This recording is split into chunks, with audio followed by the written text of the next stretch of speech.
সুদানে জাতিসংঘের শান্তিরক্ষা মিশনের ঘাঁটিতে সন্ত্রাসী ড্রোন হামলায় নিহত 6 বাংলাদেশি শান্তিরক্ষীদের মরদেহ তাদের নিজ নিজ বাড়িতে নেওয়া হয়েছে। কুড়িগ্রামে 2 সেনা সদস্য শান্ত মণ্ডল ও মমিনুল ইসলামকে জানাজা শেষে পারিবারিক কবরস্থানে সামরিক মর্যাদায় দাফন করা হয়েছে। এর আগে সকালে ঢাকা সেনানিবাসে কেন্দ্রীয় মসজিদে কুড়িগ্রামের 2 সেনা সদস্য সহ 6 জনের জানাজা অনুষ্ঠিত হয়।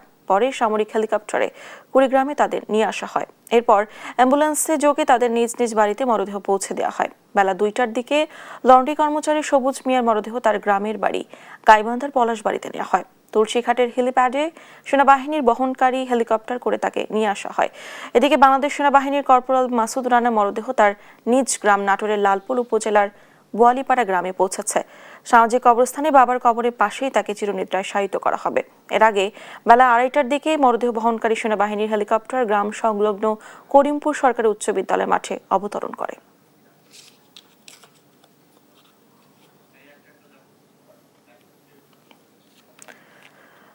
সুদানের শান্তিরক্ষা মিশনে নিহত সেনা সদস্যদের নিজ নিজ গ্রামের বাড়িতে নেওয়া হয়েছে।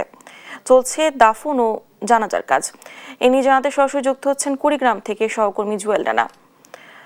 রানা, জানাজা ও দাফন নিয়ে সবশেষ কি তথ্য আছে আপনার কাছে, জানাবেন আমাদের।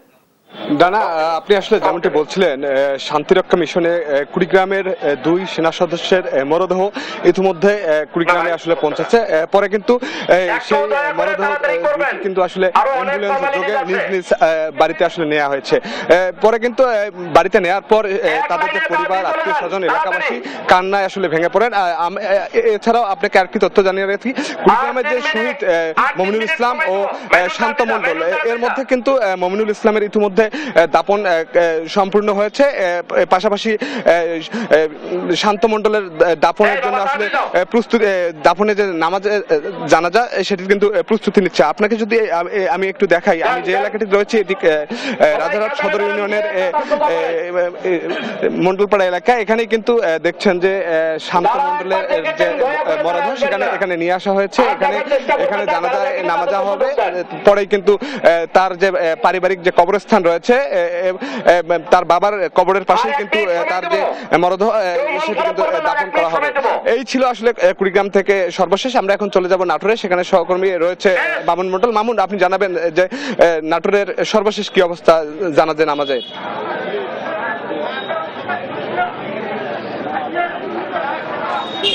জি, ধন্যবাদ রানা।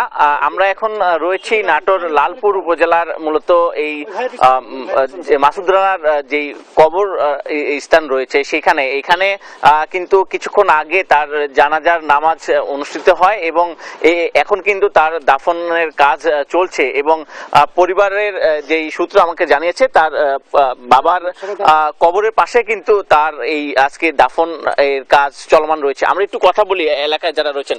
আচ্ছা, এই মাসুদ রানা তিনি কেমন ছিলেন এবং তার যে দাফন হচ্ছে কিভাবে দেখছেন?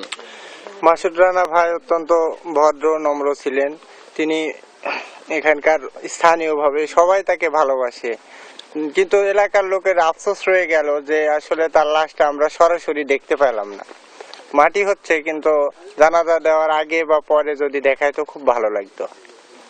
যেমনটি বলছিলেন, যারা এলাকাবাসী রয়েছেন তারা কিন্তু আবেগ আপ্লুত হয়ে রয়েছেন এবং সুদানের 6 জন যেই সেনাবাহিনীর যারা কর্মী রয়েছিলেন তারা কিন্তু এই সন্ত্রাসী হামলায় নিহত হওয়ার পরে আজকে তাদের সকালে কেন্দ্রীয় যেই আপনার সেনা সদর দপ্তর, সেখানে কিন্তু তাদের সালাম গ্রহণ এবং সম্বর্ধনা দেওয়া হয় এবং আজকে এখানে তার গ্রামের বাড়ি বোয়ালিয়া পাড়ায় কিন্তু তার জানাজার নামাজ শেষে এখন তার মাটির যে কার্যক্রম সেটি কিন্তু শেষ হচ্ছে। তো নাটোরের এই ছিল আমার কাছে সর্বশেষ খবর। চলে যাচ্ছি স্টুডিওতে। ডানা।